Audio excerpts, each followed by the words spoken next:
Good morning. இந்த வீடியோவில் நம்ம என்ன பார்க்க போகிறோம் அப்படின்னா ஜூலை மந்தோட full RBI current affairs news தான் பார்க்க போகிறோம்.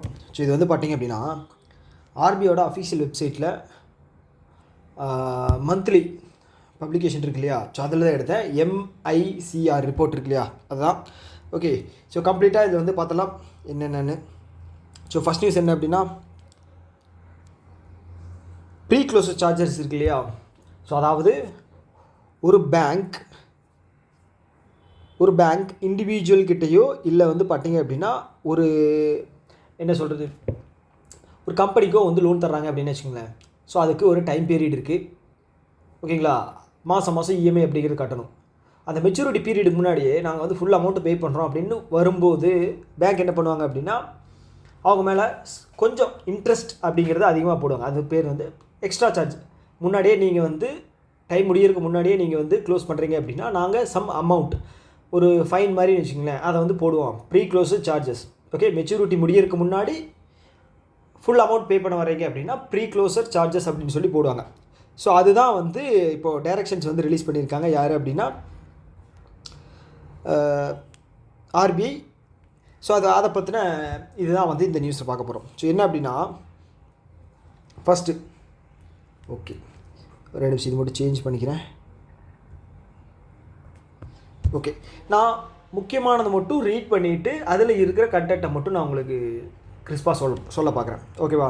ஸோ ஃபஸ்ட் என்ன அப்படின்னா based on review of the supervisory findings, okay, and public feedback received on the draft circular, Reserve Bank of India in exercise of the power conferred by section 2135A 56 of Banking Regulation Act. Okay, இதெல்லாம் வந்து எதிலிருந்து enact பண்ணுறாங்க அப்படின்னா first 3 section வந்து banking regulation act 1949.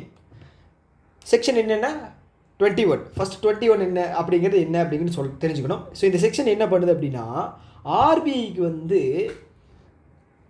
ஒரு சில powers தருது.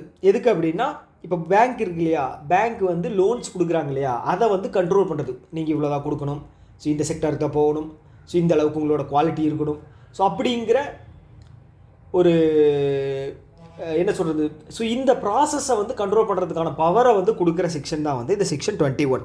Okay, second section 35A. So section 35A என்ன சொல்லுது அப்படின்னா directions to banking companies if it is satisfied that such directions necessary in the public interest or to protect depositors interest. Okay, so இப்போ பேங்க்கு கூட யார் involve ஆவாங்க அப்படின்னா பொதுமக்கள், இல்லை அப்படின்னா கம்பெனி, ஓகேங்களா. ஸோ இந்த இன்வால்வ் ஆகிற பாரோவர் சைடு ஆகட்டும் இல்லைன்னா வந்து டெபாசிட்டர் சைடு, ஓகேங்களா, ஸோ அவங்களுடைய இன்ட்ரெஸ்ட்டை வந்து ப்ரொடெக்ட் பண்ணுறதுக்கான ஒரு பவரை கொடுக்குறது தான் இந்த செக்ஷன் 35A. ஸோ பேங்க்குக்கு வந்து ஒரு நம்பிக்கை வரணும், பேங்க் மேலே மக்களுக்காகட்டும் கம்பெனிக்காகவும் ஒரு நம்பிக்கை வரணும். ஸோ அதை ப்ரொடெக்ட் பண்ணுற ஆக்ட் தான் வந்து 35A. ஸோ அந்த 56 இருக்கு இல்லையா, 56 என்ன பண்ணுது அப்படின்னா it mandates the display of audited balance sheet by the companies ensuring the transparency. So 56 படி பேங்கிங் எல்லாமே வந்து ஆர்பிஐக்கு வந்து அவங்களுடைய பேலன்ஸ் ஷீட் அப்படிங்கிறது சப்மிட் பண்ணணும். எதுக்கு, பேங்க்கோட டிரான்ஸ்பரன்சியை தெரிய வைக்கணும் அப்படிங்கிறதுக்காக. ஸோ எங்களோட பேங்க்கில் அசட்ஸ் இவ்வளோ இருக்குது, லைபிலிட்டி இவ்வளோ இருக்குது அப்படின்னு சொல்கிறது. ஸோ அதுக்கு பேர் தான் வந்து பேலன்ஸ் ஷீட். ஸோ அதான் வந்து ஒரு ஃபைனல் ஆடிட் அப்படின்னு வச்சுக்கோங்களேன். ஆர்பிஐ வந்து சொல்லியிருப்பாங்க எவ்ரி 15 days ஒன்ஸ், இல்லை அப்படின்னா வந்து மந்த்லி ஒன்ஸ் வந்து நீங்கள் எங்கள்கிட்ட ஆடிட் ரிப்போர்ட் வந்து சப்மிட் பண்ணணும் அப்படின்னு. ஸோ இந்த ஆடிட் ரிப்போர்ட்டை படி தான் வந்து ஒரு பேங்க்கோட நம்பகத்தன்மை, பேங்க்கோட பெர்ஃபார்மன்ஸ் எப்படி இருக்குது, ஸோ இந்த பேங்க் வந்து பார்த்திங்க அப்படின்னா மக்கள் மத்தியில் எந்த அளவுக்கு இருக்குது அப்படின்னு தெரிய வரும்போது தான் மக்கள்கிட்ட இருந்து இந்த பேங்க்குக்கு வந்து ஒரு நல்ல பேர் கிடைக்கும். அது மூலமாக வந்து பிஸ்னஸ் அப்படிங்கிறது நடக்கும், ஓகேவா. ஸோ அதுக்காக ஓகே. ஸோ அடுத்தது வந்து பார்த்திங்க அப்படின்னா செக்ஷன் 45JA 45L 45M இது reserve bank of India act 1934. Okay, reserve bank of India 1934ஓட section 45JA 45L 45M. Okay, இது என்ன சொல்லுது அப்படின்னா 45JA என்ன சொல்லுது அப்படின்னா ஆர்பிஐக்கு பவர் தருதான். எதுக்கு, determine policies and issue directions related to NBFCs. Okay, so இப்போ என்பிஎஃப்சிஸ் இருக்கு இல்லையா, நான் பேங்கிங் ஃபினான்ஷியல் கம்பெனிஸ். ஸோ இதுக்கு வந்து பார்த்துட்டிங்க அப்படின்னா நீ என்னென்ன பண்ணணும், நீங்கள் எந்த மாதிரி ப்ராசஸ் பண்ணணும், உன்னோட ரெஸ்ட்ரிக்ஷன்ஸ் என்ன அப்படின்னு சொல்லி ஒரு சில என்ன சொல்கிறது என்பிஎஃப்சிஸை கண்ட்ரோல் பண்ணுற பவர்னு வச்சுக்கோங்களேன். யாருக்கு? ஆர்பிஐக்கு. Section 45JA. ஓகே. அடுத்தது 45L என்ன சொல்லுது அப்படின்னா, information from financial institutions and to give directions for regulatory purposes. Okay. So இப்போ எப்போயெல்லாம் பேங்க்கை பற்றின இன்ஃபர்மேஷன் தேவைப்படுது அப்படின்னு ஆர்பிஐ கேட்குதோ அப்போல்லாம் வந்து பேங்க் வந்து அவங்களோட இன்ஃபர்மேஷன் அப்படிங்கிறத ஆர்பிஐ கிட்ட சப்மிட் பண்ணும். ஸோ அதுக்கான பவர் கொடுக்குறது தான் வந்து இது. ஓகே. ஸோ அதுபடி வந்து பார்த்தீங்க அப்படின்னா ரெகுலேட்டரி மெஷர்ஸ் அப்படிங்கிறத எடுப்பாங்க. சப்போஸ் இப்போ ஒரு பேங்க் எக்ஸ் பேங்க் அப்படின்னு ஒன்று இருக்குது, அவங்களோட ரிப்போர்ட்டை கேட்குறாங்க அப்படின்னு வச்சுக்கோங்களேன் பேங்க், ஆர்பிஐ பேங்க். ஸோ அந்த ரிப்போர்ட்டை வாங்கி பார்த்ததுக்கப்புறம் இந்த பேங்க்கோட பெர்ஃபார்மன்ஸ் வந்து ரொம்ப ஒஸ்ட்டாக இருக்குது, ஸோ இது வந்து நிதி நிலைமை வந்து ரொம்ப மோசமாக இருக்குது அப்படின்னா அதுக்கு தகுந்த மாதிரி சில மெஷர்ஸை வந்து ஆர்பிஐ எடுப்பாங்க. ஸோ அதுக்காக தான் வந்து அவங்க ரிப்போர்ட் அப்படிங்கிறத கேட்பாங்க ஆர்பிஐ. ஸோ அப்போ கேட்கும்போது கண்டிப்பாக கொடுத்தாகணும். இந்த பவரை கொடுக்குறதா வந்து 45L. ஓகேவா. அடுத்தது 45M வந்து என்ன சொல்லுது அப்படின்னா, imposes on duty on non-banking institution to furnish statements and informations as required by RBI. So இதுக்கு முன்னாடி பார்த்தோம் இல்லையா, 45L அப்படிங்கிறது வந்து நார்மல் ஷெட்யூல்டு கமர்ஷியல் பேங்க்ஸுக்கு. ஓகேவா. இது வந்து பார்த்தீங்க அப்படின்னா என்பிஎஃப்சிஸுக்கு. ஓகேவா. என்பிஎஃப்சிஸுக்கு ஆர்பிஐ வந்து விதிக்கிற கட்டளைகள் அது வந்து 45M. ஓகே. அடுத்தது வந்து பார்த்தீங்கன்னா section 30A national housing bank 1987. இந்த ஹவுசிங் பேங்கிங் கம்பெனிஸ் எல்லாம் ஒரு சிலது இருக்கும். ஸோ அவங்களுக்கான டைரக்ஷன்ஸ் தர்றது தான் வந்து இந்த செக்ஷன் 30A நேஷ்னல் ஹவுசிங் பேங்க்கு 1987 அப்படிங்கிறது ரொம்ப ரொம்ப முக்கியம். ஏன் அப்படின்னா மற்ற ரெண்டும் வந்து நம்ம படிச்சிருப்போம். 1934 ஆகட்டும் 1949 ஆகட்டும் நம்ம படிச்சிருப்போம். இது வந்து நிறையா படிச்சிருக்க மாட்டோம். அதனால் இதோட இயர் வந்து ரொம்ப முக்கியம். 1987. Okay.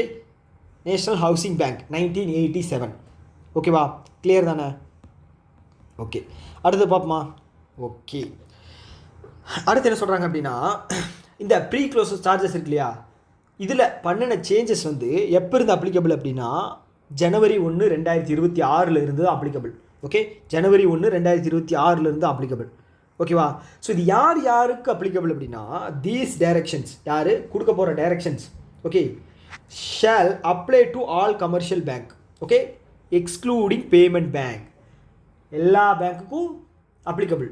Regional rural bank, cooperative bank, small finance bank, schedule commercial bank, private bank எல்லாத்துக்கும் பாசிபிள், அதாவது applicable, excluding payment bank. Okay. நான் சொல்லியிருக்கேன் பாருங்க.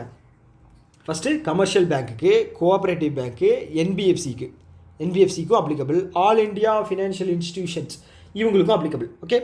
ஸோ உங்களுக்கான ஃபஸ்ட்டு கேள்வி என்ன அப்படின்னா, ஆல் இண்டியா ஃபினான்ஷியல் இன்ஸ்டிடியூஷன்ஸ் இருக்காங்க இல்லையா, ஆல் இண்டியா ஃபினான்ஷியல் இன்ஸ்டிடியூஷன்ஸ் இருக்காங்க இல்லையா, ஸோ இவங்க மொத்தம் 5 இருக்காங்க. ஓகே. இந்தியாவில் வந்து மொத்தம் 5 இருக்காங்க. இது யார் அப்படின்னு சொல்லி நீங்கள் கீழே கமெண்ட் பாக்ஸில் மென்ஷன் பண்ணுங்கள். ஓகேவா. உங்களுக்கான ஃபஸ்ட்டு கேள்வி தான். ஓகே. அடுத்து என்ன சொல்லியிருக்காங்க அப்படின்னா, and regulatory entity யார் bank and NBFCs shall adhere அப்படின்னா ஃபாலோ பண்ணணும் to following the directions regarding levy of prepayment charges on the floating rate loans and advances. கீழே ஒரு சில டைரக்ஷன்ஸ் கொடுத்துருக்காங்க இல்லையா, அது வந்து பார்த்தீங்க அப்படின்னா ஃப்ளோட்டிங் ரேட்டில் லோன் கொடுத்துருப்பாங்க இல்லையா. ஸோ மக்களுக்கோ இல்லை கம்பெனிக்கோ வந்து ஃப்ளோட்டிங் ரேட்டில் வந்து லோன் கொடுத்துருப்பாங்க. அது வந்து அதுக்கான டைரக்ஷன்ஸ் தான் வந்து கீழே தந்திருக்காங்க.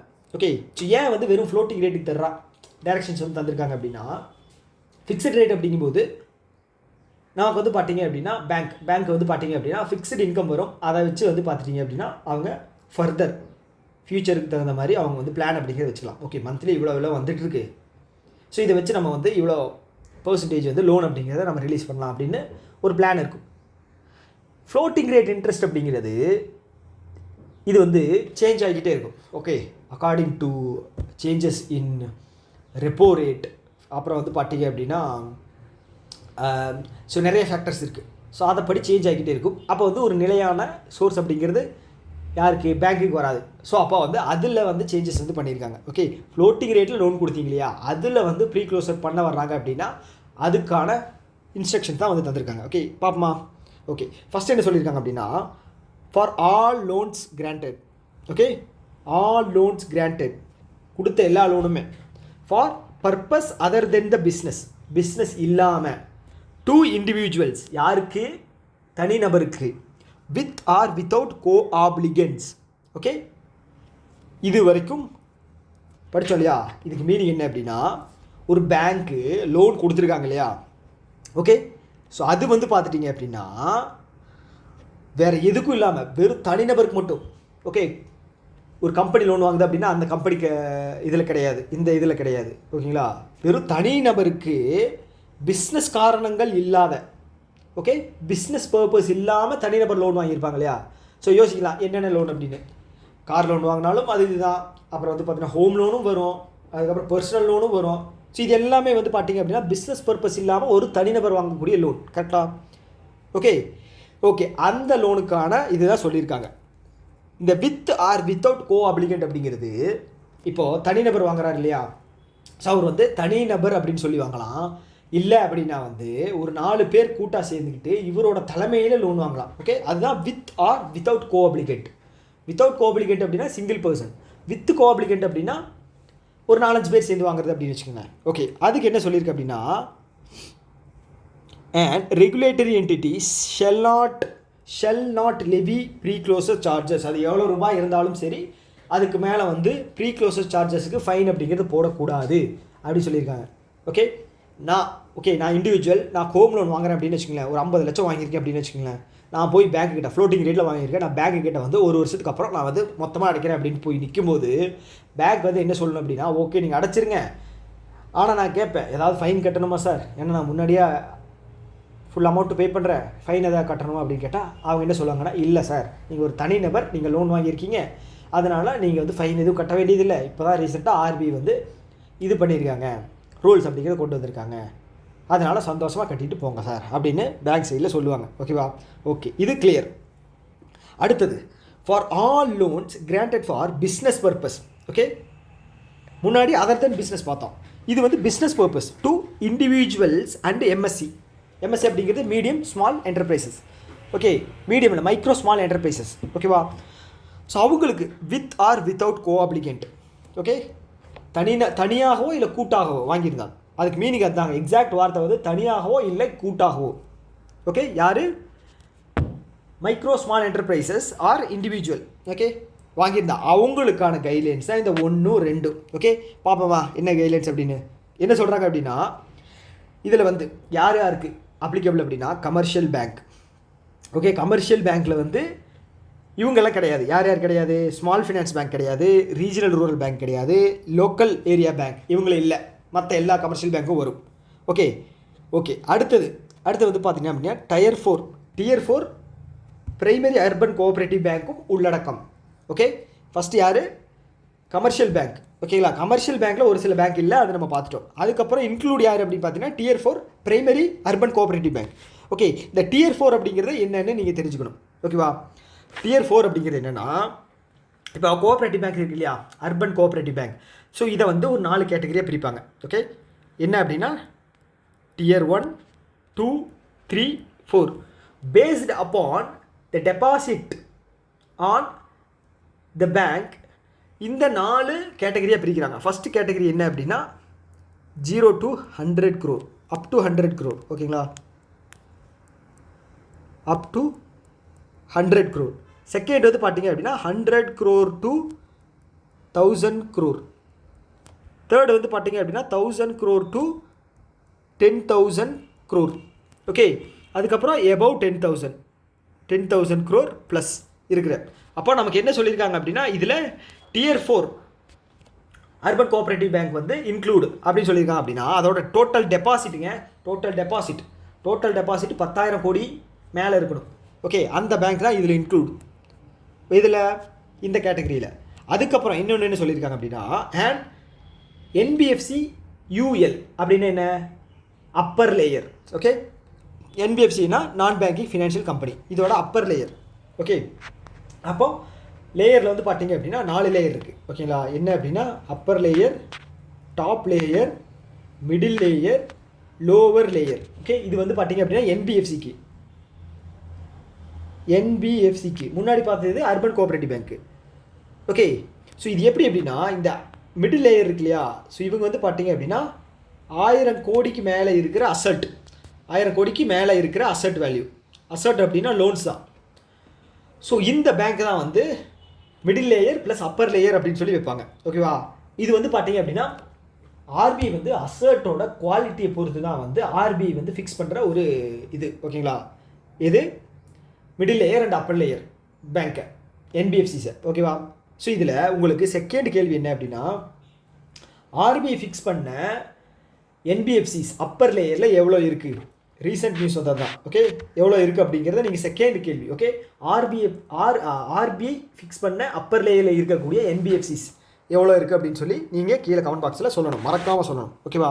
ஓகே, அடுத்தது all India financial institutions shall not levy on any pre payment charges. Okay, முன்னாடி வந்து பார்த்தோம் பிஸ்னஸ்க்கு இல்லாமல் இண்டிவிஜுவல் பர்சன் யார் வாங்கினாலும் எந்த பேங்க், பேமெண்ட் பேங்க் தவிர எல்லா பேங்க்லேயுமே வந்து தனிநபர் வாங்கியிருந்தால் அவங்களுக்கு ப்ரீ க்ளோசர் சார்ஜஸ் கிடையவே கிடையாது. ஓகே, அடுத்தது கேட்டகரி என்ன அப்படின்னா பிஸ்னஸ் லோன் வாங்கியிருந்தா இண்டிவிஜுவல் ஆர் கம்பெனி. ஓகேங்களா? ஸோ வாங்கியிருக்காங்க அப்படின்னு வச்சுக்கோங்களேன். ஸோ அது வந்து பார்த்துட்டீங்க அப்படின்னா okay individual. Okay, individual business loan வாங்கினவங்க இண்டிவிஜுவல். ஓகே, இண்டிவிஜுவல் தான் பிஸ்னஸ் லோன் வாங்கினவங்க. அவங்க எப்படி வாங்கியிருக்காங்க? தனியாகவோ இல்லை வந்து கூட்டாக சேர்ந்து ஒரு இண்டிவிஜுவல் பிஸ்னஸ் பண்ணுறதுக்காக லோன் வாங்கினது. ஓகேவா? ஓகே, அதில் என்ன சொல்லியிருக்காங்க அப்படின்னா அதுக்கு கீழே இருக்கக்கூடிய கேட்டகரி எம்எஸ்சி அண்டு இண்டிவிஜுவல். ஓகேவா? ஸோ இதில் வந்து பார்த்திங்கன்னாவே இவ்வளோ பேங்க் இன்க்ளூடு. ஓகே, இவ்வளோ பேங்க் இன்க்ளூட். இவங்க வந்து பார்த்திங்கன்னா எவ்வளோ அமௌண்ட் வாங்கியிருந்தாலும் திருப்பி கொண்டு வந்து பே பண்ணுறாங்க அப்படின்னா ப்ரீ க்ளோசர் சார்ஜஸ் வாங்கவே கூடாது. ஓகேவா? ஸோ இது ஏன் அப்படிங்கிறத நான் அடுத்தது படிக்கும்போது உங்களுக்கு நான் சொல்கிறேன். ஓகே, அப்போ செகண்ட் கேட்டகரி என்ன? செகண்ட் வந்து பார்த்திங்கன்னா மிச்சம் இருக்கிற small finance bank, regional rural bank, Tier 3 primary urban cooperative bank, state cooperative bank, central cooperative bank and என்பிஎஃப்சியில் இருக்கிற middle layer bank. Okay, okay, shall not levy on any pre payment charges on loans with sanctioned amount limit up to 50 lakh. Okay, so முன்னாடி இருக்குங்க அந்த ஏழு என்ன பார்த்தோம்? சுத்தமாக வாங்கவே கூடாது. எவ்வளோ அமௌண்ட் வாங்கியிருந்தாலும் ப்ரீ க்ளோசர் பண்ண வந்தால் அமௌண்ட் வாங்கவே கூடாது அப்படின்னு பார்த்தோம். இதில் என்ன சொல்கிறாங்க அப்படின்னா அப் டு 50 lakh வரைக்கும் இருக்கிற அமௌண்ட்டுக்கு நீங்கள் ப்ரீ க்ளோசர் வாங்கக்கூடாது. அதுக்கு மேலே ஏதாவது லோன் வாங்கியிருந்தாங்க, ப்ரீ க்ளோஸ் பண்ண வந்தாங்க அப்படின்னா அவங்க மேலே நீங்கள் சார்ஜ் அப்படிங்கிறத பே பண்ணிக்கலாம் அப்படின்னு சொல்கிறாங்க. இது ஏன் அப்படின்னா ஸோ இந்த பி கேட்டகரியில் இருக்கிற பேங்க்ஸ் எல்லாமே ஏ கேட்டகரியை விட ஃபினான்ஷியலாக வந்து பார்த்துட்டிங்க அப்படின்னா கொஞ்சம் பெர்ஃபார்மன்ஸ் கம்மியாக இருக்கிற இது அசட் சைஸ்லேயும் சரி பிஸ்னஸ் சைஸ்லேயும் சரி ரொம்ப சின்ன பேங்க்ஸ். ஓகேவா? அப்போ இவங்களுக்கு பிஸ்னஸ் அப்படிங்கிறது இதுலேயும் ரெஸ்ட்ரிக்ஷன்ஸ் வச்சா அவங்களால சம்பாதிக்க முடியாது. ஓகே, ஆல்ரெடி ப்ரையாரிட்டி செக்டார் லெண்டிங்கில் வந்து அந்த பி இருக்கிற பேங்க்ஸ் எல்லாத்தையுமே வந்து நம்ம சுருக்கிட்டோம். ஓகேவா? இதில் தாண்டி ஒரு சில ரெஸ்ட்ரிக்ஷன்ஸ் மூலமாக அவங்களுக்கு பிஸ்னஸே வராமல் போச்சு அப்படின்னா திவாலாயிரும். அதனால தான் சொல்கிறாங்க 50 லட்சம் வரைக்கும் வாங்கியிருந்தா அவங்களுக்கு வந்து ப்ரீ க்ளோசர் சார்ஜஸ் வாங்காதீங்க. 50 லட்சத்துக்கு மேலே வாங்கியிருக்காங்க அப்படின்னா நீங்கள் வந்து உங்களுக்கு தகுந்த உங்களுக்கு எவ்வளோ பர்சன்டேஜோ அதை வந்து நீங்கள் போட்டு வாங்கிக்கலாம். ஸோ அப்போ நீங்கள் என்ன யோசிக்கலாம், எனக்கு ப்ரீ க்ளோசர் சார்ஜஸ்க்கு வாங்கவே வேண்டாம், அதாவது அமௌண்ட் பே பண்ண தேவையில்லை அப்படின்னா நீங்கள் ஏ கேட்டகரியில் இருக்கிற பேங்க்குக்கு போனீங்க அப்படின்னா சப்போஸ் நீங்கள் அடைக்கணும் அப்படின்னு வச்சுக்கோங்களேன் பணத்தை போனீங்க அப்படின்னா உங்களுக்கு எது ஃபைனும் வராது. ஓகே, புரிஞ்சுதா? ஓகே, இந்த ஃபஸ்ட்டில் இருக்கிற பேங்க் எல்லாமே வந்து ஹையஸ்ட் பிஸ்னஸ் பண்ணக்கூடியவங்க. ஸோ நீங்கள் பார்த்துட்டீங்க அப்படின்னால தெரியும். இவங்க Tier 4 நான் சொன்னேன் இல்லையா, 10,000 கோடிக்கு மேலே டெபாசிட் இருக்கிறது, அப்போ பெரிய பேங்க். ஓகே, அப்போ பிஸ்னஸும் பெருசாக தான் இருக்கும். அப்பர் லேயர் நான் சொன்னேன் இல்லையா, அவங்களும் பெரிய பேங்க்கு, குவாலிட்டி அசட் குவாலிட்டி வந்து நல்லா இருக்கிற பேங்க்கு, அவங்களும் நல்லா பிஸ்னஸ் பண்ணிக்குவாங்க. இப்போ கீழே இருக்கிறவங்களுக்கு வந்து பிரச்சனை. அதனால் நீங்கள் 50 லட்சம் வரைக்கும் வாங்குகிற லோனுக்கு வந்து நீங்கள் ப்ரீ க்ளோசர் வாங்க வேண்டாம் அப்படின்னு சொல்லிட்டாங்க. ஓகேவா? கிளியர் தானே? ஓகே, அடுத்தது என்ன சொல்கிறாங்க அப்படின்னா இப்படி வாங்கி க்ளோஸ் பண்ணுறவங்களுக்கு நீங்கள் கீ ஃபேக்ட் ஸ்டேட்மெண்ட் அப்படிங்கிற தரணும். ஸோ இது ஒன்றுமே கிடையாதுங்க. இது என்ன அப்படின்னா ஒரு அக்னாலஜ்மெண்ட். ஓகேவா? ஸோ இவர் எங்களுடைய பேங்கில் பணம் வாங்கியிருந்தார், அவர் ப்ரீ க்ளோஸ் பண்ண வரும்போது நாங்கள் அவரிடம் எந்த ஒரு ஃபைன் அமௌண்ட்டும் போட்டு வசூலிக்கவில்லை. இந்த கீ ஃபேக்ட் ஸ்டேட்மெண்ட் மூலம் நாங்கள் சொல்ல விரும்புவது இதுதான் அப்படின்ற ஒரு அக்னாலஜ்மெண்ட் யார் சைட்லேருந்து? பேங்க் சைட்லேருந்து. ஓகேவா? ஓகே, அது வந்து தந்தே ஆகணும். ஓகே, என்ன சொல்கிறாங்க அப்படின்னா no pre payment charges which have not been disclosed as a specified herein shall be charged by an regulatory entity. அவ்வளோதான். ஓகே, அடுத்தது என்ன சொல்கிறாங்கன்னா, and regulatory entity shall not levy any charges or fees retrospectively at the time of the prepayment charges of the loan which were waived off earlier by the regulatory entity. Okay, இப்போ நீங்கள் வாங்க போகிறீங்க ஒரு பேங்க்கில் loan வாங்க போகிறீங்க, ஸ்டார்டிங்கில் ஒரு 2 வருஷத்துக்கு முன்னாடி வாங்க போகிறீங்க அப்படின்னு வச்சுக்கோங்களேன். அவங்க என்ன சொல்லுவாங்க அப்படின்னா, அந்த குஷியில் நீங்கள் ஒரு 50-60 லட்சம் வாங்குறீங்க, வேண்டாங்க எங்களுக்கு வந்து எங்கள் பேங்க்கில் வந்து நீங்கள் அந்த சேங்ஷன் பண்ணுறதுக்கான ஒரு சில சார்ஜஸ் வந்து பிடிப்பாங்க இல்லையா, எழுத்துக்குழி சொல்லுவாங்க, ஏஜென்ட் கமிஷன். ஸோ இதெல்லாம் நாங்கள் எதுவுமே வாங்குறதில்ல, நீங்கள் லோன் மட்டும் வாங்கிக்கிங்க டேரெக்டாகவே அப்படின்னு சொல்லுவாங்க. ஓகே, இதுதான் வந்து பார்த்தீங்க அப்படின்னா சொல்கிறாங்க வெய்வ்ட் ஆஃப் ஏர்லியர். ஓகே, எதுவுமே வேண்டாம் அப்படின்னு சொல்கிறது. ஸோ இப்போ வந்து அவங்க முன்னாடியே க்ளோஸ் பண்ண வரும்போது இப்போ என்ன சொல்லுவாங்க அப்படின்னா, நீங்கள் முன்னாடியே க்ளோஸ் பண்ண வரீங்க, நீங்கள் ஸ்டார்டிங்கில் உங்களுக்கு வந்து சில இது கொடுத்தோம் இல்லையா, சலுகைகள் கொடுத்தோம் இல்லையா, அதை வந்து நீங்கள் இப்போ பே பண்ணணும் அப்படின்னு சொன்னால் அது வந்து பண்ணக்கூடாது, நாட் லெவி அப்படின்னு சொல்லியிருக்காங்க. ரெட்ரோஸ்பெக்டிவ் அப்படின்னா முன்னாடி கொடுக்காம, அதாவது முன்னாடி சார்ஜஸ் பண்ணாத விஷயத்துக்கு பே பண்ண வரும்போது, ரீபேமெண்ட் கிடையாது, க்ளோஸ் பண்ண வரும்போது நீங்கள் சார்ஜ் பண்ணக்கூடாது அப்படிங்கிறத சொல்லியிருக்காங்க. புரிஞ்சுதா? கிளியர் தானே? ஓகே. ஸோ இந்த ஒரு நியூஸே இவ்வளோ லென்த்தி வந்திருக்கு. ஓகே, ஸோ இது வந்து இன்டர்வியூவில் உங்களுக்கு கண்டிப்பாக கேட்கக்கூடிய கொஸ்டின். ஓகே, அதனால் வந்து நீங்கள் ப்ராப்பராக இது வந்து என்ன இவ்வளோ லென்த் எடுக்கிறாங்களே, இதை படிக்கலாமா வேண்டாமா, எக்ஸாமுக்கு வருமா அப்படிங்கிறத வந்து நீங்கள் இது பண்ணிக்கக்கூடாது. ஓகேவா? ஓகே, அடுத்தது என்ன அப்படின்னா, இந்த பேசல் 3 கேபிட்டல் ரெகுலேஷன் அப்படிங்கிற ஒரு இது வந்து சொல்லியிருக்காங்க. ஸோ இந்த பேசல் 3 அப்படிங்கிறது என்னென்னா, ஸோ இது வந்து பார்த்துட்டிங்க அப்படின்னா இன்டர்நேஷ்னல் லெவலில் இருக்கிற பேங்க்ஸோட அசட் குவாலிட்டியை வந்து மெயின்டைன் பண்ணுறதுக்காக கொண்டு வரப்பட்ட ஒரு நாம். ஓகேவா? பேசல் 1, 2, 3 இருக்குது. பேசல் 1, 2 வந்து பார்த்திங்க அப்படின்னா ஃபெயிலியர், 3 வந்து பார்த்திங்க அப்படின்னா 2010 கொண்டு வரப்பட்டது. ஓகே, எதுக்காக அப்படின்னு பார்த்தீங்கன்னா 2007-8 அமெரிக்காவில் நடந்த ஃபினான்ஷியல் கிரைசிஸ் மூலமாக உலகத்தில் ஒட்டுமொத்தமாக வந்து ஒரு என்ன சொல்கிறது, ஒரு எக்கனாமிக் டர்மாயில் அப்படிங்கிறது இருந்துச்சு. ஸோ அதனால் வந்து பார்த்துட்டிங்க அப்படின்னா இது எதனால் ஆச்சு அப்படின்னா, எல்லா பேங்க்கு பார்த்துட்டிங்க அப்படின்னா அதோட அசட் வந்து குவாலிட்டியாக இல்லை. அசட் அப்படிங்கிறது லோன் வந்து பார்த்திங்க அப்படின்னா கண்ணா பின்னாடி எல்லாருக்கும் தந்துட்டாங்க, திரும்பி வருமா வராதான்னு தெரியாது. ஹை ரிஸ்க் லோன்ஸ் எல்லாமே தட்டாங்க. ஹை ரிஸ்க் லோன்ஸை தான் வந்து குவாலிட்டின்னு சொல்லுவோம். ஓகே, ஹை ரிஸ்க் லோன்ஸ் என்ன சொல்லுவோம், அசட் குவாலிட்டி வந்து கொஞ்சம் மோசமாக இருக்குது, ஃபினான்ஷியல் டேர்ம் உங்களோட அசட் குவாலிட்டி ரொம்ப மோசமாக இருக்குது. ஸோ இது எப்படி சொல்லலாம்னா, இப்போ எஸ்பிஐ பேங்க் இருக்குதுன்னு வச்சுக்கோங்களேன். எஸ்பிஐ பேங்க் இருக்குது, ஒரு 10,000 கோடி விஜய் மல்லையாவுக்கு தர்றாங்க அப்படின்னா, ஸோ இந்த லோன் அப்படிங்கிறது கேரண்டியான லோனாக நீங்கள் சொல்லுவீங்களா, திரும்பி வந்துடும், 100% வந்துடும் அப்படின்னு சொல்லலாமா? அப்போ இந்த லோனோட இது குவாலிட்டி வந்து பார்த்திங்க அப்படின்னா ரொம்ப கம்மி. ஓகே, இந்த அசட்டோட குவாலிட்டி, அசட் அப்படிங்கிறது லோன் தான், அசட்டோட குவாலிட்டி அப்படிங்கிறது வந்து கொஞ்சம் கம்மியாக இருக்குது. ஓகே, ஸோ இப்படி எல்லா லோனுமே கம்மியாக கொடுக்கும்போது இப்போது ஒரு நாட்டில் இருக்கிற ஃபினான்ஷியல் க்ரைசிஸை சமாளிக்கணும் அப்படின்னா பேங்க்கில் இருந்து தான் வந்து பணம் வெளியில் போகணும். பேங்க்கில் வந்து ஒரு ஃபினான்ஷியல் க்ரைசிஸ் வரும்போது டெபாசிட்டை வந்து மக்கள் எல்லாருமே வெளியே எடுத்துட்டாங்க அப்படின்னா, போன பணம் லோனும் வந்து திருப்பி உள்ளே வரல அப்படிங்கும்போது பேங்க்கில் பணம் அப்படிங்கிறது இருக்காது. அப்போ மக்கள் தேவைக்கு வந்து பேங்க்கில் இருந்தால் பணத்தை எடுத்து செலவு பண்ணணும், பேங்க் மூலமாக தான் கொடுக்கணும். அப்போ அந்த இடத்துல வந்து அந்த பேங்க் வந்து திவாலாகக்கூடிய நிலைமை இருக்கும். இப்படி எல்லா பேங்க்லையுமே ஒரே நேரத்தில் நடந்துச்சு அப்படின்னா அதுதான் வந்து எக்கனாமிக் டர்மாயில். ஓகே, புரிஞ்சுதா? ஓகே, இதுக்கு வந்து பார்த்துட்டிங்க அப்படின்னா இப்போது எஸ்பிஐ பேங்க்கு ஒரு லோன் வாங்குது அப்படின்னு வச்சுக்கோங்களேன் வெளிநாட்டில் இருந்து. ஸோ அந்த லோன் வந்து பார்த்திங்க அப்படின்னா அந்த வெளிநாட்டில் இருக்கிற ஏதாவது ஒரு ஆர்கனைசேஷன், ஓகே, இப்போது எக்ஸாம்பிள் எஸ்பிஐ இருக்காங்கன்னு வச்சுக்கோங்களேன். ஸோ எஸ்பிஐ வந்து லோன் வாங்க போகிறாங்க, ஒரு 1000 கோடி வந்து வாங்க போகிறாங்க. யார்கிட்ட இருந்து அப்படின்னு பார்த்தீங்க அப்படின்னா ரொனால்டோ பேங்க் அப்படின்னு வச்சுக்கோங்களேன். இப்படி ஒரு பேங்க் இல்லை, நீங்கள் இருக்கா இல்லையா அப்படின்னு கன்ஃபியூஸ் ஆகிக்க வேண்டாம், நான் வந்து இமேஜினேஷனுக்கு தான் சொல்கிறேன். ரொனால்டோ பேங்க்கிட்டருந்து ஒரு 1000 கோடி வந்து ஆர்பிஐ பேங்க் வந்து லோனாக வாங்கணும் அப்படின்னு வச்சுக்கோங்களேன். இந்த ரொனால்டோ பேங்க்கு எந்த நம்பிக்கையில் எஸ்பிஐக்கு வந்து லோன் அப்படிங்கிறத தருவாங்க? ஸோ எப்படி அப்படின்னா இதோட கிரெடிட் பாயிண்ட்டை வச்சு தான் வந்து தருவாங்க. ஓகே, கிரெடிட் ரேட்டிங் இருக்கு இல்லையா, கிரெடிட் ரேட்டிங், ஓகே, அதை வச்சு தான் தருவாங்க. ஓகே, ஸோ அது வந்து பார்த்துட்டிங்க அப்படின்னா எங்கே வந்து செக் பண்ணுவாங்க அப்படின்னா கிரெடிட் ரேட்டிங் ஏஜென்சிஸ் இருக்காங்க, அவங்கக்கிட்ட தான் வந்து செக் பண்ணுவாங்க. ஓகே, இது வரைக்கும் இந்தியாவில் இருக்கிற பேங்க்ஸுக்கு கிரெடிட் ரேட்டிங் தர்றது யாருன்னு பார்த்தீங்க அப்படின்னா Finch, Moody's and standard and Poor's, S&P. Okay, இவங்க 3 பேர் தான்.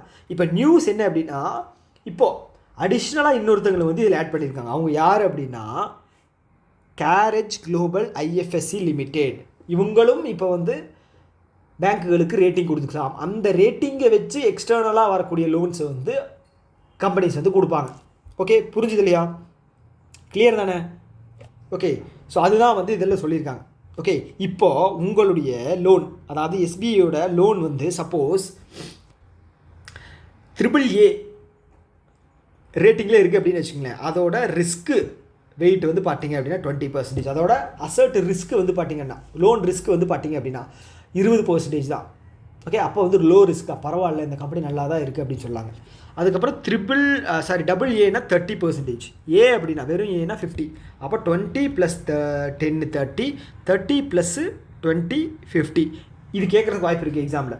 AAA 20 ஸ்டார்டிங், AA 30, வெறும் ஏ 50. அதுக்கப்புறம் BBB வந்து பார்த்தீங்க அப்படின்னா 100% வந்து இது வந்து ரிஸ்க் இருக்குது அசட்டு. ஸோ BBB வாங்கினா வச்சுக்கோங்களேன், அந்த பேங்க் வந்து கொஞ்சம் மோசம் அப்படிங்கிற மாதிரி வச்சுக்கலாம். ஓகே, அதுக்கு கீழே போச்சு அப்படின்னா 150%. ஸோ இந்த 3 கூட ஓகே. ஓகே, இந்த 3 கூட ஓகே. இதுக்கு கீழே போச்சு அப்படின்னா ஒரு பேங்க்குக்கு லோன் வர்றது அப்படிங்கிறது, எக்ஸ்டர்னலாக லோன் வாங்குறது அப்படிங்கிறது கொஞ்சம் கஷ்டமாயிடும். ஓகே ஓகே, அதுதான் வந்து இந்த இதில் சொல்லியிருக்காங்க. அடிஷ்னலாக ஒரு கிரெடிட் ரேட்டிங்க்கு வந்து இது வந்து தந்திருக்காங்க. ஓகேவா? அவ்வளோதாங்க. ஓகே, வேறு எதுவும் இல்லை. நான் எக்ஸாம்பிளுக்கு SBI வச்சு சொன்னேன். எக்ஸாம்பிள் வந்து என்ன ப்ரோ SBI சொன்னீங்க, வேறு ஏதோ பேங்க் தந்திருக்காங்க அப்படின்னு சொல்லி நீங்கள் இது பண்ணிக்கக்கூடாது. ஓகே, அவ்வளோதான். ஸோ அடுத்து என்ன அப்படின்னா மிஸ் அனுராதா தாக்கூர். ஓகே, இவங்க யார் அப்படின்னா எக்கனாமிக் அஃபேர்ஸோட செக்ரட்டரியாக இருக்காங்க. இவங்க வந்து பார்த்திங்கன்னா RBI சென்ட்ரல் போர்டோட மெம்பராக வந்து ஜாயின் பண்ணப்பட்டிருக்காங்க கவர்மெண்ட் ஆஃப் இந்தியாவால். இவங்களோட டென்யூர் வந்து எப்போ இருந்து வருது அப்படின்னா ஜூலை 24 இவங்களோட டென்யூர் வந்து ஸ்டார்ட் ஆகுது. ஓகே, யார் பேர் என்ன? அனுராதா தாக்கூர். இதில் RBI சென்ட்ரல் போர்டு. ஓகேங்களா, RBI central board member. Okay, இதுக்கு முன்னாடி யார் இருந்தாங்கன்னு பார்த்தீங்க அப்படின்னா அஜய் சேத். ஓகே, அஜய் சேத். ஓகே, இப்போ வந்து இவர் வந்து பார்த்தீங்க அப்படின்னா IRDAI இருக்கு இல்லையா, IRDAI பே அப்படின்னு என்னது, insurance regulatory development authority of India. Okay, 1999 ஹைதராபாத்தில் ஸ்டார்ட் பண்ணப்பட்டது. இது வந்து இன்சூரன்ஸோட ஒரு ரெகுலேட்டரி பாடி. ஓகே ஓகே, இவர் வந்து இப்போ ரீசெண்டாக நியமிச்சிருக்காங்க. ஓகே, இதுக்கு முன்னாடி வந்து யார் இருந்தாங்கன்னு பார்த்துட்டிங்கன்னா தெபஷிஷ் பாண்டா இருந்தார். ஓகே, தெபஷிஷ் பாண்டா இருந்தார். அவரோட டென்யூர் முடிஞ்சதுனால அஜய் சேத்தை வந்து அப்பாயின்ட் பண்ணியிருக்காங்க. ஓகேவா? கிளியர் தானே? ஓகே, இதில் பெரிய நியூஸ் கிடையாது, அதனால் நம்ம நெக்ஸ்ட் நியூஸ் போயிடலாம். ஓகே ஓகே, அடுத்து என்ன சொல்கிறாங்கன்னா பேங்க் வந்து ஒரு லைசன்ஸை கேன்சல் பண்ணியிருக்காங்க. யாரோடது? Karwar urban cooperative bank. எங்கே இருக்குது? கர்நாடகாவில் இருக்குது. கர்நாடகா கர்வார். ஓகே, CAR அப்படி ஞாபகம் வச்சுங்க. ஓகே, இது வந்து என்ன அப்படின்னா இந்த பேங்க் வந்து திவால் ஆயிடுச்சு. ஓகே, ஸோ எப்படி திவால் ஆகும் அப்படிங்கிறத நான் வந்து உங்களுக்கு தனியாக எக்ஸ்பிளைன் பண்ணுறேன். இதில் வந்து ஸ்டாட்டிக். சரி, ஓகே, இதிலே நான் எக்ஸ்பிளைன் பண்ணிடுறேன். எப்படி அப்படின்னா, நான் இப்போ முன்னாடி ஒரு கதை சொன்னேன் இல்லையா, பேங்க் வந்து டெபாசிட் வாங்கும் மக்கள்கிட்ட இருந்து. ஓகே, லோன்ஸ் அப்படிங்கிறத யார் கேட்குறாங்களோ அவங்களுக்கு தருவாங்க. லோன்ஸ் நிறைய தந்துட்டாங்க, டெபாசிட்டில் இருந்து லோன்ஸ் நிறைய தந்துட்டாங்க. இப்போ ஒரு டைமில் வந்து மக்கள் டெபாசிட் பண்ணது எல்லாத்தையும் பணத்தை எல்லாம் வாங்க வரும்போது, ஸோ இங்கேருந்து பணம் வரல, எல்லாமே வந்து NPAவாக மாறிடுச்சு அப்படின்னா, அப்போது பேங்க் கிட்ட பணங்கிறது இருக்காது. அப்போது டெபாசிட்டர்ஸ் என்ன பண்ணுவாங்க அப்படின்னா, உங்ககிட்ட தானே பணம் தந்தோம், எங்களுக்கு வந்து பணம் வேணும் அப்படின்னு சொல்லி கேட்குறாங்க அப்படின்னு வச்சுக்கோங்க. டெபாசிட்டர்ஸ் எப்படியா பணம் வந்து இதாகும் அப்படின்னா, சேவிங்ஸ் அக்கௌண்ட் இருக்குது, டேர்ம் டெபாசிட் இருக்குது. ஓகே, அதை தாண்டி பார்த்தீங்கன்னா கரண்ட் அக்கௌண்ட் இருக்குது. இந்த கரண்ட் அக்கௌண்ட்டு சேவிங்ஸ் அக்கௌண்ட்டும் ரெகுலராக டேர்ம் இது கிடையாது. ஆனால் டேர்ம் டெபாசிட் அப்படிங்கிறது டேர்ம். சப்போஸ் எல்லாத்தோடதும் டேர்ம் ஒரே நேரத்தில் முடிஞ்சு வெளியில் எடுக்கிறாங்க, இங்கே ஒரே நேரத்தில் NPAவாக மாறிடுச்சு அப்படிங்கும் போது, ஓகேவா, ஒரு ஃபினான்ஷியல் டேர்ம் ஆயில் வருது. ஓகே, ஃபினான்ஷியல் அன்சர்டனிட்டி வருது. ஸோ அப்போ தான் வந்து திவால் ஆகும். ஓகேவா, அப்போ என்ன பண்ணுவாங்க அப்படின்னா RBI வந்து டேக் ஓவர் பண்ணி இந்த பேங்க் வந்து ஓகே இப்படி இருக்குது, அதனால் டெபாசிட்டர்ஸ் யாரும் பயப்பட வேண்டாம், உங்களுக்கு வந்து நாங்கள் கேரண்டியான அமௌண்ட் 5 லட்சம் ரூபாய் வந்து நான் உங்களுக்கு வந்து கேரண்டியாக தந்துடுறோம் அப்படின்னு சொல்லுவாங்க. ஓகேவா, கேரண்டியாக உங்களுக்கு 5 லட்சம் தந்துடுவோம். 5 லட்சத்துக்கு மேலே போட்டிருக்கீங்க அப்படின்னா அது ஒன்றும் பண்ண முடியாது. 5 லட்சம் வரைக்கும் போட்டிருக்கீங்க அப்படின்னா உங்களுக்கு கேரண்டியாக வந்துடும். ஓகே, இது எதுக்கு கீழே தர்றாங்க அப்படின்னா deposit insurance credit guarantee corporation. Okay, act வந்து 1961. ஓகே, இம்ப்ளிமெண்ட் பண்ணது 1978. Okay, clear? ஸோ இது வந்து பார்த்தீங்கன்னா ஆர்பிஐயோட சப்சிடரி. மொத்தம் எவ்வளோ சப்சிடரி இருக்குது? 5 சப்சிடரி இருக்குது. ஃபஸ்ட்டு வந்து யார்? டிஐசிஜிசி. செகண்ட் வந்து யாருன்னு பார்த்தீங்க அப்படின்னா இல்லைங்க, பேர் என்ன, Bharatiya Mudran note Mudran, Bharatiya note Mudran private limited. Okay, Bharatiya note Mudran private limited. Okay, இவங்க வந்து பார்த்தீங்க அப்படின்னா பணம் அச்சடிக்கிறவங்க. செகண்டு. தேர்டு வந்து பார்த்தீங்க அப்படின்னா இஃப்டாஸ் அப்படின்னா Indian financial technology and allied services. நாலாவது வந்து பார்த்தீங்க அப்படின்னா ரிசர்வ் பேங்க்கு இன்ஃபர்மேஷன் டெக்னாலஜி. ஓகேவா, information technology, reserve bank information technology. அஞ்சாவது வந்து பார்த்தீங்க அப்படின்னா ரிசர்வ் பேங்க்கு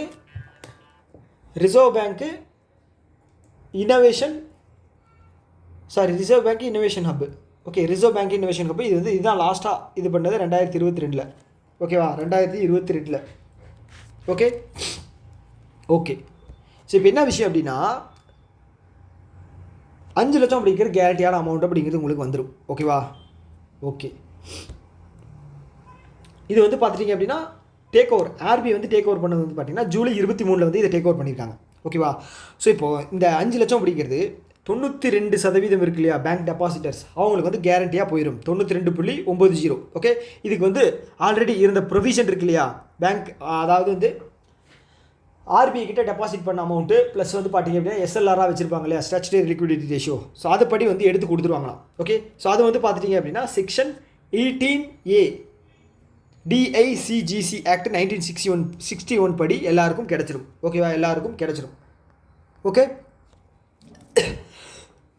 ஓகே, அவ்வளோதான் இந்த நியூஸை பொறுத்தளவுக்கு. அவ்வளோதான். ஒரே நிமிஷம் தண்ணி மட்டும் குடிச்சுக்கிறேன்.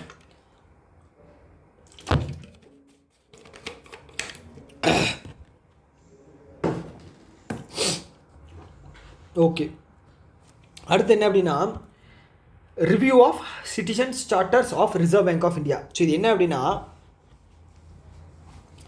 ஆர்பிஐ சைட்லேருந்து இருக்கிற சர்வீசஸை வந்து ஆக்சஸ் பண்ணுறதுக்கு பொதுமக்களுக்கும் சரி, ஃபினான்ஷியல் இன்ஸ்டிடியூஷன், ரெகுலேட்டரி என்டிட்டிஸ் இவங்களுக்குலாம் வந்து தனித்தனியாக இருக்கும். ஓகே, பொதுமக்களுக்கு தனியாக, ஃபினான்ஷியல் இன்ஸ்டிடியூஷனுக்கு தனியாக. ஸோ இதை வந்து இப்போ ரெண்டையும் கம்பைன் பண்ணி ஒரே இதில் கொண்டு வந்துட்டாங்க. 204 சர்வீஸாக வந்து ஒரே இதில் கொண்டு வந்துட்டாங்க. ஓகேவா, முன்னாடி எப்படி இருந்துச்சு? ஏர்லியர் 133 சர்வீஸு ரெகுலேட்டரி அப்ரூவலுக்கு அப்படின்னா ஃபினான்ஷியல் இன்ஸ்டிடியூஷன் ஆர் இண்டிவிஜுவல்ஸ் அவங்களுக்கு வந்து ஏதாவது ஒரு ஆப் இது பண்ணுறாங்க ஃபினான்ஷியல் இது, இல்லை வந்து ஏதாவது பர்மிஷன் வாங்கணும் அப்படின்னா 133 ஆப் இருந்துச்சு. இப்போ வந்து பார்த்துட்டிங்க அப்படின்னா எல்லாத்தையும் சேர்த்து 204 சர்வீஸாக கொண்டு வந்துட்டாங்க. ஓகேவா, ஸோ இது வந்து பார்த்தீங்க அப்படின்னா அதிகமாக டைம் எடுக்கிற 11 சர்வீசஸை கம்மி பண்ணியிருக்காங்க, ரெடியூஸ் பண்ணியிருக்காங்க, அதோட எஃபிஷியன்சி அதிகம் பண்ணியிருக்காங்க. ஓகேவா, சப்போஸ் வந்து இப்போ உங்களோட பர்மிஷன் வாங்குறதுக்கான ஒரு ஆப் இருக்குது, சர்வீஸ் இருக்குது அப்படின்னா அதில் வந்து பார்த்துட்டிங்க அப்படின்னா அந்த சர்வீஸை வந்து அதிகம் பண்ணியிருக்காங்க, அதோட டைம் டேக்கிங் வந்து அதிகம் பண்ணியிருக்காங்க. ஓகே, அவ்வளோதான். ஓகே, அடுத்தது வந்து பார்த்துட்டிங்கன்னா அப்ளிகேஷன் வந்து ஏதாவது அப்ளிகேஷன் சப்மிட் பண்ணுறதோ இல்லை ரிக்வஸ்ட் வந்து ஆர்பிஐ கிட்டேருந்து வாங்குறக்கோ நீங்கள் வந்து பிரவா போர்ட்டலில் வந்து நீங்கள் 180 சர்வீஸ் வந்து அப்ளை பண்ணிக்கலாம். 180 சர்வீஸ். இது வந்து இண்டிவிஜுவல் பர்சனுக்கும் பப்ளிக்குக்கும் இருக்குது, அதை தாண்டி ஃபினான்ஷியல் இன்ஸ்டிடியூஷன்ஸ்க்கு இருக்குது. ஆனால் பப்ளிக் வந்து இதில் எல்லாத்தையும் மேக்ஸிமம் யூஸ் பண்ண முடியாது, ஃபினான்ஷியல் இன்ஸ்டிடியூஷன் மேக்ஸிமம் யூஸ் பண்ண முடியாது. பப்ளிக்கு எது இருக்கோ பப்ளிக்கு, ஃபினான்ஷியல் இன்ஸ்டிடியூஷனுக்கு எது இருக்கோ ஃபினான்ஷியல் இன்ஸ்டிடியூஷனுக்கு. ஓகே, 180 பிரவா போர்ட்டல் ஞாபகம் வச்சுங்க. செகண்ட் வந்து பார்த்தீங்க அப்படின்னா ஆஃப்லைனில் வந்து 14 சர்வீசஸை வந்து ஆக்சஸ் பண்ணிக்கலாம். ஆஃப்லைனில் 14 சர்வீசஸ், இதில் வந்து 180. ஓகே, அடுத்தது வந்து ஆன்லைனில் எந்த மாதிரி auditor allocation system and eKuber அப்படிங்கிறது ஆர்பிஐயோட ஒரு ஃபினான்ஷியல் ஆக்சஸ் பண்ணக்கூடிய ஒரு ஆப். ஓகே, ஒரு சர்வீஸ். ஓகே, இதில் வந்து பார்த்தீங்க அப்படின்னா 10 சர்வீஸ், ஆன்லைனில் 10 service. Okay, audit allocation system and eKuber மூலமாக 10 சர்வீசஸ் ஆன்லைனில். ஓகே, இதுதான் சொல்லியிருக்காங்க. அடுத்தது என்ன அப்படின்னா பிரவா போர்ட்டல் இருக்கு இல்லையா, ஸோ இந்த பிரவா போர்ட்டல் பற்றி முக்கியமாக தெரிஞ்சிக்க வேண்டியது என்ன அப்படின்னா platform for regulatory applications, validation and authorisation. Okay, இது எப்போ லான்ச் பண்ணுறாங்க அப்படின்னா May 28, 2024. ஓகே, இது வந்து நடைமுறைக்கு வந்தது வந்து May 1, 2025. இது அப்போ தான் நடைமுறைக்கு வந்துச்சு. ஓகே, இதன் மூலமாக மீனிங்கே பாருங்களேன், பிளாட்ஃபார்ம், இது ஒரு பிளாட்ஃபார்ம் யாருக்கு regulatory application and validation and authorisation permission வாங்கிருக்காங்க ஒரு ஆப் தான். ஓகேவா? ஓகே, எப்போ இம்ப்ளிமெண்ட் பண்ணாங்க? இதை லான்ச் பண்ணது வந்து 2024 மே, இம்ப்ளிமெண்ட் பண்ணது நடைமுறைக்கு வந்தது வந்து பார்த்திங்க அப்படின்னா May 1, 2025. ஒரு வருஷம் கழிச்சுன்னு வச்சுக்கோங்க. Okay okay. ஸோ இந்த வீடியோவில் வந்து இதோட நம்ம ஸ்டாப் பண்ணிக்கலாம். ஏன் அப்படின்னா இன்னும் வந்து நமக்கு 1 2 3 4 5 6 7 ஸ்லைடு தான் இருக்குது. அதிகபட்சம் 2 கிளாஸில் வந்து பார்த்தலாம். இப்போ எவ்வளோ ஸ்லைடு முடிச்சிருக்கோம்? 1 2 3 4 5 ஸ்லைடு முடிச்சிருக்கோம். ஓகே, அதிகபட்சம் 2 கிளாஸில் நம்ம முடிச்சிடலாம். ஓகேவா? ஸோ இந்த வீடியோ பற்றின கருத்துக்கள் ஏதாவது இருக்குது அப்படின்னா கீழே வந்து கமெண்ட் பாக்ஸில் சொல்லுங்கள். ஓகே, உங்களோட கமெண்ட்டுக்கான என்னுடைய என்ன சொல்கிறது வேலிடான ஆன்சர் அப்படிங்கிறது வரும். ஓகே, ஸோ இன்னொரு வீடியோ மீட் பண்ணலாம். Tata bye bye. எல்லாம் நல்லா படிங்க. All the best.